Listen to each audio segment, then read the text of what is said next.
Hello, everyone, and welcome back. Welcome to part two of this "What Would You Do" story that posted just the other day, and hopefully there's a lot of nice comments there that I've been reading, and I'm going to tell you the outcome of what occurred, and then I'm going to announce at the end of this video exactly what the prize will be, and then in the subsequent video we're going to announce who the winner is of that prize. But first I want to talk about something that I have on my other website from my other company, medicalcommunity.net, which I started last year in regards to the pandemic. There wasn't any clothing to make for any customers, so we quickly started manufacturing washable, disposable, and recyclable. It's all the same face mask. You do whatever you want with it. They're priced very, very well. We're selling now 2 packages of 30 for $12.95. We wanted to make this affordable for families. And we also have these beautiful thermometers that you could actually take in a bag or a backpack, carry around, keep them at home. They run on 2 AAA batteries. They're very, very lightweight. These are $19.99, and they're the cheapest around. I mean, they're beautifully made. It's like the iPhone of thermometers.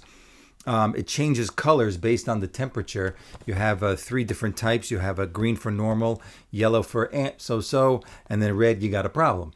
So we have these on the website, medicalcommunity.net. And if you need one of those, it's good to have in the home, just to have it there in case, you need to use it. And also, you could use it for adults, you could use it for children, but you could also use it for food.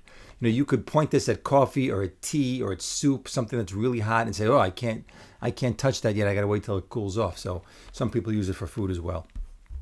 So now back to the ending of what happened.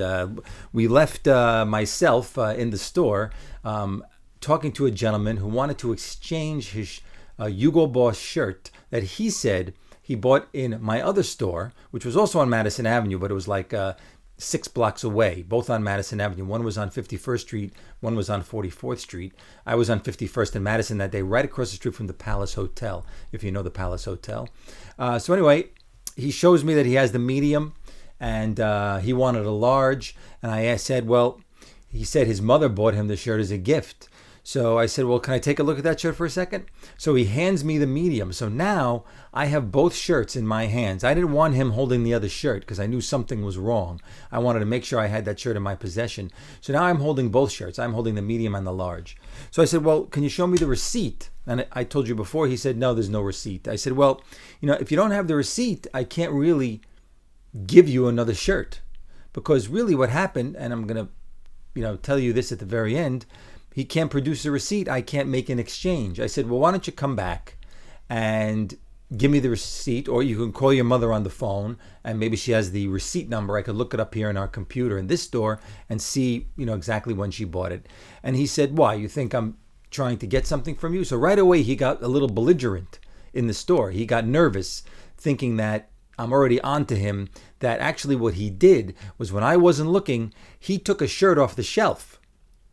And he was holding it. And when I turned back around, he's telling me that that's the shirt that he got from the other store. So he wants, in a sense, to exchange a shirt that he just took off the shelf and me to give him a new one that would be his size. And he would walk out the store with a brand new shirt. So I would basically be helping him shoplift a shirt from my own store. And I couldn't blame him because I gave it to him. So that's what he wanted to happen, because he didn't want to just take a shirt off the rack and put it in the bag because, maybe we have a security system, which we did. You have those little foil stickers that were hidden inside the shirt. He would have walked out the front door, the bell would go off. But if I were to exchange a shirt for him, like pretending he was giving me one back and I would give him one, I would pack it up or I would take the sticker off and he could walk right out of the store with a brand new shirt and not pay. So he starts to jump up and down and scream. He's screaming at me with all those people in the store. I'm going to sue you, and I'm going to come back with my mother, and I'm going to sue the owner of this place. He doesn't know that it was my store because I'm working on the floor. When it's your store, you do what everybody else does. If you have to clean up, you clean up. If you have to help a customer, you help a customer. If you have to fix the stock, you fix the stock. I did everything that everybody else, anything I would ask another salesperson to do, an employee to do, I did myself as well. So we were all salesmen on the floor. So he's yelling and screaming at me. Now all people are turning around because I said there was like 40, 50 people in the store. People are turning around looking what is going on, what is happening. Some people, of course, they leave when a commotion starts to go on. And I was very calm. And I said, look, come back, show me the receipt from the other store, and I'll gladly exchange the shirt for you. But in the meantime, I'm going to keep both shirts here. So he went nuts, screaming, and we had to escort him pretty much towards the front door, and he left. And do you think he came back? No, he never came back. I never saw him again. So that's pretty exactly what happened. He tried to have me, it's a con game, right? Con game. I just bought this in your other place. Please give me another size. Very nice and polite. No receipt. It was a gift, as every answer in the book. But then in the end, you have to be, wise enough to say, hey, he just took that off my shelf right here. And you can't, accuse the guy of doing something because you don't know. Somebody could have a knife. Somebody could have a gun. You don't know what could happen. So you have to be still, even though you know what's going on, you have to be polite about it. So that's what happened in this situation. We're going to go through the comments and we're going to see who came closest to that. And the person who did come closest to it is going to get one of our amazing silk ties. We'll contact you and we'll mail it out to you free of charge. Okay, we'll send you, maybe not this exact one, but we'll send you a beautiful, beautiful silk tie from the new spring summer collection. So I hope all of you enjoyed this. Please subscribe and hit the bell because we're going to do another one of these stories of what would you do, and all of you will have to pick the ending of what exactly happened or try to guess what happened. So see you all again when I'm back at it.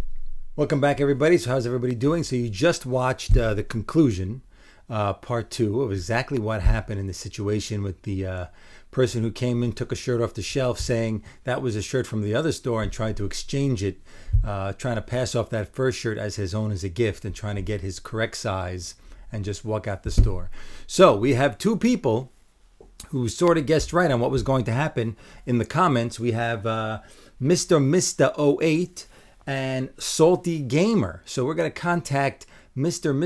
08 and Salty Gamer. If you watch this ending of this part 2, which hopefully you are, you can get to the website suitcafe.com and you can send an email right through the contact page. I will receive it, and please put your email address in there. It will ask you for your email address, and then I'll be able to contact you directly to tell you how I could send to you a beautiful silk tie just like this one I'm wearing right now. We sell these for between $85 and $110. So you'll get one of those from the new spring summer collection. I hope you'll enjoy that. Please, of course, subscribe to the channel. Hit that button. See if you like this video or some other of my tutorials on how to fold your suit jacket for your luggage, how to fold pants for traveling, and some other tutorials that I have upcoming, which is my regular type of video that I make on this channel. So thanks everyone for watching, and see you again when I'm back at it.